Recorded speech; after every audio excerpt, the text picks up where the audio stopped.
পাইছি বাজার, যে নবী থুতু নিক্ষেপ করলে সেখান থেকে সুগন্ধি বের হয়। কেমন নবী পাইছি? আসমানের চাঁদের দিকে ইশারা করলে চাঁদ দুই টুকরো হয়ে যায়, জমিনে পা তুললে মাওলা পাকের আরশে আজিমে পৌঁছে যায়।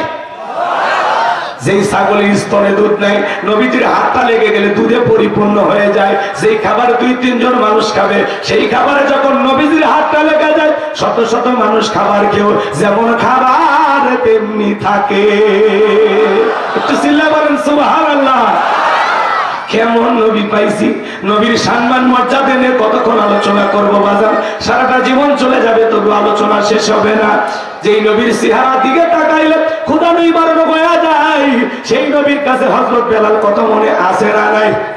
হযরত বেলাল দেখে বলে, নবী আমারে কালেমা পড়ে মুসলমান বানায় দেন। বিশ্ব নবী হযরত বেলালকে কালেমা পড়ায় দিলেন, লা ইলাহা ইল্লাল্লাহু মুহাম্মাদুর রাসূলুল্লাহ সাল্লাল্লাহু আলাইহি ওয়াসাল্লাম। হযরত বেলাল কালেমা পড়ে মুসলমান হয়ে গেল।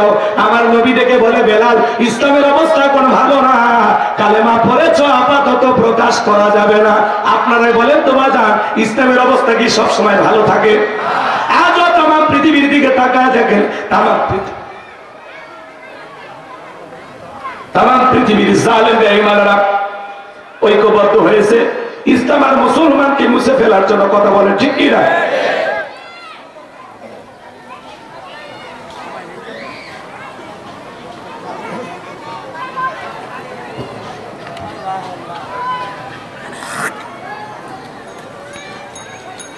গভীর মনোযোগ দিয়ে কথাগুলো শুনবেন বাজার। আজও তামাম পৃথিবীর জমিনে যেখানে মুসলমান সেখানে জালেমদের নির্যাতন আর জুলুম।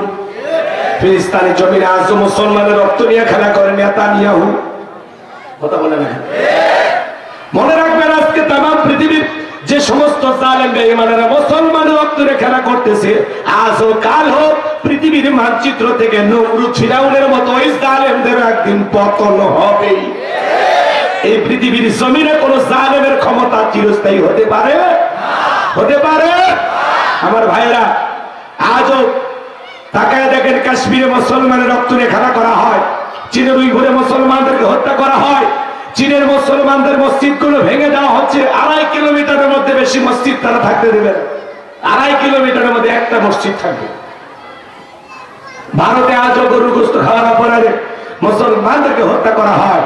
তামাম পৃথিবীর জালেম বেঈমানের ঐক্যবদ্ধ হয়েছে ইসলাম আর মুসলমানকে মুছে ফেলবে, কিন্তু ওরা তো জানে না ইসলামের সুইচ কার হাতে। আরেকটু জোরে বলেন, ইউরিদুনা লিতুফিউ নূরাল্লাহি বিআফওয়াহিহিম ওয়াল্লাহু মুতিম্মু নূরিহি ওয়ালাউ কারিহাল কাফিরুন। সূরা সফে আল্লাহ পাক জানিয়ে দিলেন, কাফেররা চাই মুখের ফুৎকারে দিনের আলোকে, ইসলামের আলোকে, কোরআনের আলোকে নিভাইয়া দিতে। আমার আল্লাহ ডেকে বলেন, আল্লাহু মুতিম্মু নূরিহি, এই জমিনে দিনের আলোকে, কোরআনের আলোকে, ইসলামের আলোকে আমি আল্লাহ পাক প্রতিষ্ঠিত করে ছাড়বো। যদিও কাফের বেঈমানদের অন্তরে যত ধরনের জ্বালা যন্ত্রণা হোক না কেন। কথা বলেন ঠিক কি না? ভালো করে বোঝার চেষ্টা করবেন বাজার। বাংলার ভূখণ্ডের দিকে তাকায় দেখেন, যারা বাংলাদেশের মুসলমানের রক্ত নিয়ে খেলা করেছিল, নিরীহ আলেমদেরকে ফাঁসির দড়িতে ঝুলিয়েছিল, মাদ্রাসার এতিম বাচ্চাদেরকে শাপলা চত্বরে হত্যা করে বিদায় করে দিয়েছিল, যাদের হাতে মুসলমানের রক্ত লেগেছিল, যারা মুসলমানের জানমালের নিরাপত্তা দিতে ব্যর্থ হয়ে মুসলমানের বুকে গুলি চালিয়ে হত্যা করেছিল, মুসলমানের রক্ত নিয়ে যে সমস্ত বেঈমানেরা খেলা করেছিল, আজকে তারা পরাজিত। এজন্য মুসলমানের গায়ে হাত দিতে নাই। যারা পালিয়ে গেছে তাদের সবচেয়ে বড় অপরাধ ছিল এই দেশের নিরীহ মানুষের উপরে নির্যাতন জুলুম চালানো, আলেমদেরকে লাঞ্ছিত করা। কথা বলে ঠিক কিনা? যারা আলেমদেরকে লাঞ্ছিত করেছিল, আজকে আলেমেরা পীরের বেশে ফুলের মালা গলায় দিয়ে ঘোরে। আর যারা লাঞ্ছিত করেছিল, আজকে তারা কত বাচ্চারা পালানোর জন্য। কথা বলে ঠিক কিনা? অহংকার করতে নাই। আমরা বারবার বলেছিলাম পদত্যাগ করেন। কথা বলে না? আল্লাহ বলে কিসের পদত্যাগ? এরা যে অন্যায় অপরাধ করেছে, এদের পাপের 16 কলা পূর্ণ হয়েছে। শুধু পদত্যাগ না, আমি আল্লাহ এদেরকে দেশ ত্যাগ করতে বাধ্য করব। ইন্না বাতশা রাব্বিকা লাশাদীদ, আল্লাহর পাকড়াও বড় কঠিন। আল্লাহ ধরে ধরে না, যেদিন ধরবে মামু বাড়ি দিল্লি গিয়ে পড়বে, কথা বলে ঠিক কিনা? কোরআনের পাকে আল্লামা সাঈদী হুজুর বলেছিল 12 কোটিতে গাছের কোরআন আনা দেবে, মামু বাড়ি দিল্লি গিয়ে পড়বে। শুধু কোটির সংখ্যা বেড়ে গেছে, 18 কোটিতে নাড়া দিচ্ছে, চলে গেছে। কথা কন, 45 মিনিট টাইম পাইছিল। আমরা বলতে চাই, যারা আলেমদেরকে লাঞ্ছিত করেছিল তারা 45 মিনিট টাইম পেয়েছে। আগামীতে যারা আলেমদের গায়ে হাত দেওয়ার ষড়যন্ত্র করবা, এই দিনটা মনে রাখবা, ওরা তো হেলিকপ্টারে চড়ার টাইম পাইছে। ভবিষ্যতে যারা আলেমদের গায়ে হাত দেওয়ার চক্রান্ত ষড়যন্ত্র করবে, রাজাকারের টাঙ্কা ব্যবহার করে ওলামায়ে ইকরামদেরকে লাঞ্ছিত করতে চাইবে, ওরা 45 সেকেন্ড সময় পাবে না, পাবে। আলেমদেরকে লাঞ্ছিত করবেন। ওলামায়ে ইকরাম এই বাংলাদেশের সবচেয়ে বেশি দেশপ্রেমিক। আলেমেরা এই দেশকে বেশি ভালোবাসে। আলেমেরা দুর্নীতি করে বিদেশে বাড়ি করে না, দুর্নীতি করে কারা বাড়ি করেছে হিসাব করে দেখেন। 11 লক্ষ কোটি টাকা দুর্নীতি করে বিদেশে পাচার করা হয়েছে। নেতা দেশি বাড়ি কানাডা আমেরিকায়, কথা বলে না কেন? নির্বাচনের আগে একটা হুন্ডে কেনার টাকা নেই, হুন্ডে চেনেন না? মোটর সাইকেল চেনেন তো? সাইকেল কেনার টাকা নেই। নির্বাচিত হয়ে গাড়ি বাড়ি সম্পদ, ঢাকায় বাড়ি, বিদেশে বাড়ি, বাপরে বাপ, টাকা মানে জিবরাইল দিয়ে গেছে। কথা কোন না, এরকম আছে না? নাই বড় বড় কথা বলতো, পারাবো না, হারাবো না, তুই সব পালিয়ে গেছে। আছে আছে এমপি মন্ত্রী কেউ আছে? মন্ত্রীরা সব কোথায় গেল? এমপিরা সব কোথায় গেল? কোথায় কাদের কাকা? ওদের সারা দেশটা এখন লাগে ফাঁকা ফাঁকা। পালাবো না, পালাবো না, পালাবো না, যাই না তাদের দেখা। ওদের সারা দেশটা এখন লাগে ফাঁকা ফাঁকা। আইন মন্ত্রী আটকে গেল আইনেরই ফাঁকে, দাড়ি সারা দরবেশটারে ভণ্ড ভণ্ড লাগে। শুনেছি ভাই কত নেতা নেত্রী খাইতেছে ভাই ডান্ডা, বিচারপতি কালামানিকের ফাটিয়েছে নাকি হান্ডা। এটা আমার খবর না, মিডিয়ার খবর। এই বিচারপতি শামসুদ্দিন মানিক আল্লামা সাঈদী হুজুরকে মৃত্যুদণ্ডের রায় দিয়েছিল। আমরা বলতে চাই, ওই একই ট্রাইব্যুনালে বিচারপতি মানিককে মৃত্যুদণ্ডের রায় দিতে হবে। এই বিচারপতি মানিক 116 জন আলেমের তালিকা করে দুদকের কাছে জমা দিয়েছিল। আমার রোল নাম্বার ছিল 23। ওই 116 জনের মধ্যে আমি কত? আপনারা চেনেন না? ওরা ঠিকই চেন। রাগ করতেছেন?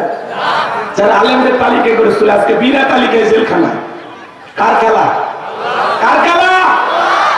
রাজাকারের বাচ্চা করে এদেশের ছাত্র আন্দোলনের সবাইকে অপমান করেছিল এই মানি। বৃদ্ধ হয়ে গেছে কিন্তু বেয়াক্কেল মার কালো, এদের আক্কেল নাই। কথা কয় না? রাগ করতেছেন? ফলকের ঝলক এলো, ফলকের ঝলক এলো, থামিয়ে নেটের চাকা। ওদের সারা দেশটা এখন লাগে ফাঁকা ফাঁকা। কোথায় গেল সংসদেতে মমতাজের গান? কোথায় গেল হযরত বলা স্বামী ওসমান? 70 টাকা তাহাজ্জুদ পড়তো বিদের পরে, আল্লাহর ওলি দাবি করছিল 41 সাল পর্যন্ত টিকে থাকা স্বপ্ন দেখেছিল। কিন্তু 24 সালের 5 আগস্টে ভাগ্যে কি আছে আল্লাহর ওলিরা জানতো না। মাইক পেলে বলতো খেলা হবে, খেলা হবে। আজকে পুরো বাংলাদেশের মাঠ পড়ে আছে, খেলোয়াড়রা নাই। আর একজন তো কথা বলার শক্তিই নেই, তাও বলতো খেলা হবে। রাগ করে এলে মনের দুঃখ, দুঃখ একটু জ্বালা মিটাইতেছি। রাগ করে কিচ্ছু করার নাই। আমি এই কায়দায় ওয়াজ করি, পারলে দাওয়াত দিবেন, না পারলে আসসালামু আলাইকুম। হক কথা বলা লাগে। ওরা চুরি করবে, দুর্নীতি করবে, ডাকাতি করবে, দেশটাকে লুটে পুটে খেয়ে দেশের রিজার্ভ শূন্য করবে, আর ওদের কথা বলা যাবে না। আপনার কথা শুনে ওয়াজ করা লাগবে দিলে ভাই।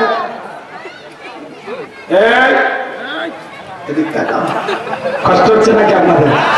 এই জন্য তাম পৃথিবীর দিকে তাকায় দেখেন, জালেমদের টার্গেট ইসলাম আর মুসলমানকে বিদায় করা। কিন্তু মনে রাখবেন, মুসলমানের সাথে আছে কে? এই জন্য মুসলমানকে বিদায় করার ক্ষমতা ওদের।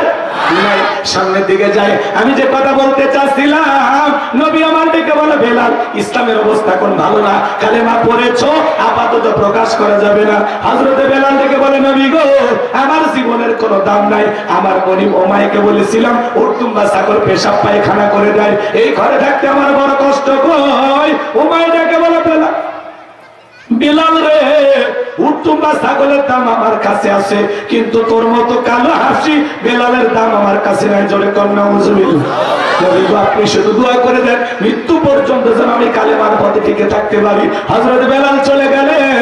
পরদিন সকালবেলা সূর্য উদয় হয়ে গেছে, অনেকটা বেলা হয়ে গেছে, বেলাল দরজা খোলে না। অন্য চাকর যারা আছে নালিশটা চলে গেছে ওমায়ের কাছে, যা বলে নেতা এখন পর্যন্ত বেলাল দরজা খোলে নাই, তাই নাকি বলে হ্যাঁ ঠিক আছে চলো যাই। দরজায় ডাক দেয়, এ বেলাল দরজা খোল। হযরতে বেলাল দরজা খোলে না, জোরে করে ধাক্কা মারছে, তখন দরজা খুলে গেছে। তখন এইবার ওমায় তাকায় দেখে সেই রাত্রিতে হযরতে বেলাল কালেমা পড়ে মুসলমান হয়েছে। ওই রাত্রিতে একটা উর্তুম্বা ছাগলের কাছে কোনো পেশাব পায়খানা নাই। জোরে বলেন মারহাবা। এইবার ওমায় বলে চাকরের দল বিলালের বিরুদ্ধে মিথ্যা অভিযোগ দাও, তোমরা যখন ঘুমাচ্ছিল বেলাল তখন ময়লা পরিষ্কার করেছে, তাকায় দেখো না একটা উর্তুম্বা ছাগলের কাছে কোনো পেশাব পায়খানা নেই। এই কথা বলে ওদেরকে তাড়িয়ে দিয়ে এক পা দুপা করে হযরতে বেলালের কাছে চলে গেলেন। হযরতে বেলাল দেলে পিঠটা লাগায়া জিহ্বা নাড়ায় জিকির করে কার? আল্লাহ।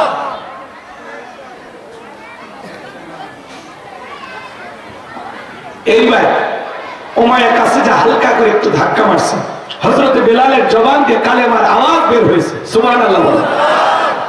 এইটা শোনার সঙ্গে সঙ্গে ওমায় ডেকে বলে বেলাল তোর জবান দিয়ে কি শুনলাম, তুমি কি মুসলমান হয়েছো? হযরতে বেলাল ডেকে বলেন গতকাল রাত্রিতে নবীজির হাতে হাত রেখে আমি কালেমা পড়ে মুসলমান হয়েছি। মুসলমান হয় যারা মিথ্যা কথা বলতে পারে না তারা। ওয়াকুলু কাওলান সাদীদা। আল্লাহু আকবার। মুসলমানরা হবে সত্যবাদী, মুসলমানরা কখনো মিথ্যাবাদী হতে পারে? আর আমাদের সমাজে মিথ্যাবাদী আছে না? মিথ্যা বলতে বলতে চেহারাটা বেঁকা হয়ে গেছে, এক পা কবরে ঢুকে গেছে, এত মিথ্যা কথা বলে শয়তান পর্যন্ত বলে আমি এত খারাপ না। কিছু কিছু মানুষ আছে বলে মিথ্যা না বললে হুজুর পেটের ভাত হজম হয় না। আছে না? আমার ভাইয়েরা গভীর মনোযোগ দিয়ে কথাগুলো শুনে যান বাজান। আমি গুনাহগারকে কথা বলতে চাই। এইবার উমায় ডেকে বলে বেলাল উর্তুম্বা ছাগলের মালিক তোরে বানায় দেব, থাকার জন্য ভালো ঘরের ব্যবস্থা করে দেব। হযরতে বেলাল ডেকে বলে ওমাইয়া দুনিয়ার কোন পার্থিব সম্পদের বিনিময়ে বেলাল তার ঈমান বিক্রি করবে না। বলে আমার কথা না শুনলে বড় নেতা আবু জেলকে খবর দিব। হযরতে বেলাল লেগে বলে কোন বড় নেতা ছোট নেতা এখন কাউকে কোন টাইম নাই, আমি দুনিয়ার কোন আবু জেলকে ভয় করি না, আমি ভয় করি আমার আল্লাহকে। এইবার ওমায় দৌড়ে চলে গেল আবু জেলের বাড়ি।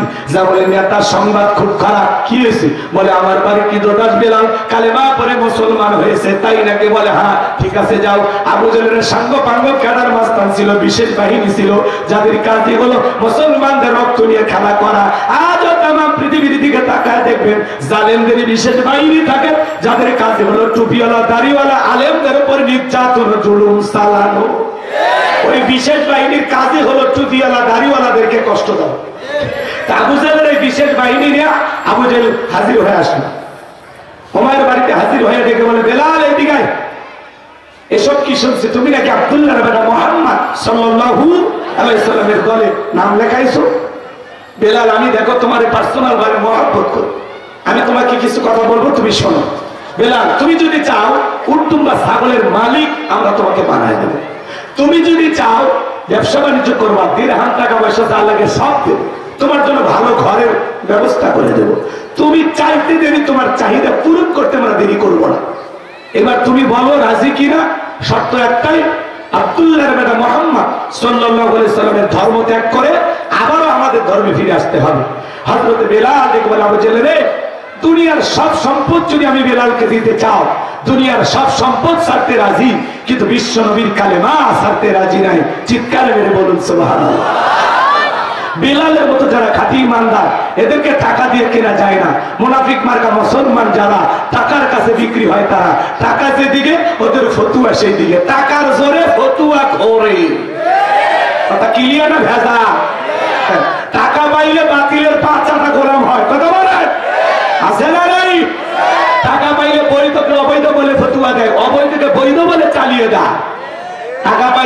বিরিয়ানি পাইলে কই ম্যাডাম আপনি জান্নাতি। কথা কয় না, কথা কয় না। সামনের দিকে যায় আমার ভাইয়েরা, হযরতে বেলালের কথা শোনার পরে আবু জেহেল দেখে বলে, বেলাল এত বড় লোভনীয় প্রস্তাব দিলাম, রাজি হইলা না, সোজা আঙ্গুলে ঘিউ না উঠলে আঙ্গুলে একটু পাকা করা লাগবে। এই কথা বলে যুবকদের লিলিয়ে দিল, চাবুক দিয়ে পিটাও। হযরতে বেলালকে চাবুক দিয়ে পিটানো শুরু করলো। এরা যত জোরে চাবুক মারে বেলাল তত জোরে আল্লাহর নামের জিকির করে। চাবুকতে পিটাইতে পিটাইতে কালো চামড়া গুলো ফেটে রক্ত ঝরা শুরু হয়ে গেল। আবু জেহেল ডেকে বলে, বেলাল মারতে মারতে কালো চামড়া গুলো ফেটে রক্ত ঝরতেছে, তারপরে কি নবী মুহাম্মদের কালিমা ছাড়বি না? হযরতে বেলাল ডেকে বলে, আবু জেহেল মারতে মারতে যদি মেরেও ফেলে দাও, জীবনটা দিতে রাজি, আমার নবীর কালিমা ছাড়তে রাজি নাই। আল্লাহু আকবার। এইবার আবু জেহেল ডেকে বলে, হে যুবকের দল, বেলালের পায়ে রশি বাঁধো, উটের পায়ের সাথে বাঁধো। হযরতে বেলালের পায়ে রশি দিয়া বাঁধার পরে উটের পায়ের সঙ্গে লাগাইয়া আরবের উত্তপ্ত গরম বালিতে ছেঁচড়াইয়া ছেঁচড়াইয়া নিয়ে ঘোরা হলো। আরবের বালিগুলো এত গরম, চাল দিলে মুড়ি হয়ে যায়। এই উত্তপ্ত গরম বালিতে হযরত বেলালকে ছেঁচড়াইয়া ছেঁচড়াইয়া নিয়ে ঘোরা হলো। বাবলা গাছের কাঁটাগুলো জিহ্বার ভিতরে পেরেকের মতো মারা গেল। তবুও আল্লাহ আল্লাহর জিকিরে থামায় না। বিকেল বেলা নিয়ে এসে বলে, বেলাল চাবুক দিয়ে পিটাইলাম, পায়ে রশি লাগাইয়া নিয়ে ঘুরলাম রে বেলাল, এত নির্যাতন জুলুম করা হলো, তারপরেও কি কালেমা ছাড়বি না?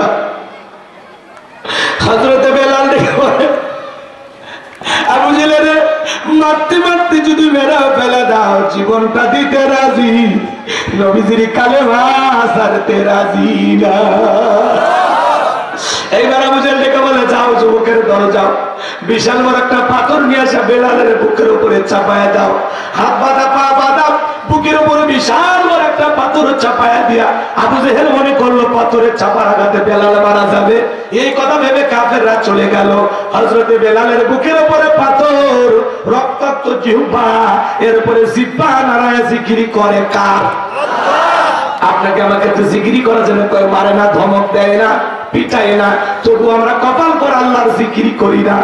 মাঠে কাজ করতে করতে জিকিরি করা যায়, রাস্তাঘাটে চলতে চলতে জিকিরি করা যায়, ব্যবসা বাণিজ্য করতে করতে আল্লাহর জিকিরি করা যায়। হাদিস শরীফের ভিতরে আসছে, যার জিহ্বাটা আল্লাহর জিকিরে তরু তাজা থাকবে, আল্লাহর জিকিরে ভিজা থাকবে, ওই জিহ্বাওয়ালা মানুষ কোনদিন জাহান্নামের আগুনে জ্বলবে না। সব সময় আল্লাহর জিকির করবেন, সুবহানাল্লাহ, আলহামদুলিল্লাহ, আল্লাহু আকবার, লা ইলাহা ইল্লাল্লাহ, সুবহানাল্লাহি বিহামদিহি, সুবহানাল্লাহিল আযীম। পারবো তো ইনশাআল্লাহ? আল্লাহ বলেন, ফাযকুরুনি আযকুরুকুম ওয়াশকুরুলি ওয়ালা তাকফুরুন। তোমরা আমারে স্মরণ করো, আমি আল্লাহ তোমাদেরকে স্মরণ করব। চিৎকার মেরে বলুন সুবহানাল্লাহ। তাহলে গানে গানে সব সময় জিকির হবে কার? করবেন তো ইনশাআল্লাহ? আমার ভাইয়েরা, হযরতে বেলাল চোখের পানি ছেড়ে দিয়ে কাঁদেন আর ডেকে বলেন, আল্লাহ আমার বুকের উপরে পাথর থাকার কারণে তোমার মতো মালিকের জিকির করতে বড় কষ্ট হয়। তুমি তো সেই আল্লাহ, ইব্রাহিমের জন্য যদি নমরুদের আগুনকে ফুলের বাগান বানায় দিতে পারো, ও আল্লাহ তুমি কি পারো না আমি বেলালের বুকের পাথরটাকে তুলার মতো নরম বানায় দিতে? আমার বুকের উপরে পাথর থাকার কারণে তোমার মতো মালিকের জিকির করতে বড় কষ্ট হয়। হযরতে বেলাল দোয়া করতে দেরি, আসমানের মালিক আল্লাহ দোয়া কবুল করতে দেরি করে নাই। বেলালের বুকের পাথরটাকে আমার আল্লাহ তুলার মতো নরম বানিয়ে দিয়েছে। হযরতে বেলালের নিঃশ্বাসের সাথে পাথর ওঠে আর নামে। আপনি যখন আল্লাহর হয়ে যাবেন, আল্লাহর কাছে যা চাইবেন আল্লাহ আপনারে তাই দেবে। আশিক কে রাসূল বেলাল, নবীর পাগল বেলাল নবীকে কত ভালোবাসতো বাজার। যদি সময় পাইতাম আপনাদেরকে বলে বুঝাইতাম। কিন্তু ওই দিকে যাওয়ার আমার সময় নাই। হযরত বেলালের উপর নির্যাতন জুলুমের কথা যখন বিশ্ব নবীর কান পর্যন্ত পৌঁছে গেল, আমার নবী ডেকে বলে, আবু বকর, বেলালের কষ্টের কথা আমার সহ্য হয় না, যাও যাও তুমি আমার বেলালের জন্য একটা কিছু করো। হযরত আবু বকর সিদ্দিক রাদিয়াল্লাহু তাআলা কয়েক গুণ দাম বেশি দিয়া গোলামীর জীবন থেকে হযরত বেলালকে আজাদ করলেন, মুক্ত করলেন। বলুন সুবহানাল্লাহ। এই যখন ইসলামের অবস্থা, একদিকে সন্তান হারানোর ব্যথা, অন্যদিকে সাহাবায়ে কেরামদের উপর নির্যাতন জুলুম, এই জন্য নবীজির মনটা ভীষণ খারাপ। গভীর মনোযোগ দিয়ে কথাগুলো শুনে যাবেন বাজার। আমি গুনাহগার যে কথা বলতে চাচ্ছিলাম,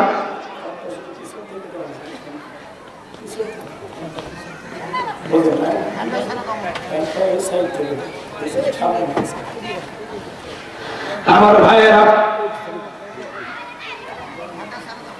একদিকে সন্তান হারানোর ব্যথা, সাহাবায়ে কেরামদের উপর নির্যাতন জুলুম, এই জন্য নবীজির মন খারাপ। নবীর যখন মন খারাপ, নবীকে সান্ত্বনা দেওয়ার দায়িত্ব কার? আরেকটু চিল্লা বলেন কার? আমার আল্লাহ ডেকে বলে, জিবরাইল, আমার বন্ধুর মা নাই, বাবা নাই, আমি স্যার আমার বন্ধুর কেউ নাই রে জিবরাইল। আমার বন্ধুর মনটা হয়েছে ভারী, আমি আল্লাহ সইতে নাই পারি। লাহু মাহফুজ থেকে সূরা কাউসার নিয়ে যা আমার বন্ধুর উপরে নাজিল কর তাড়াতাড়ি। সুবহানাল্লাহ।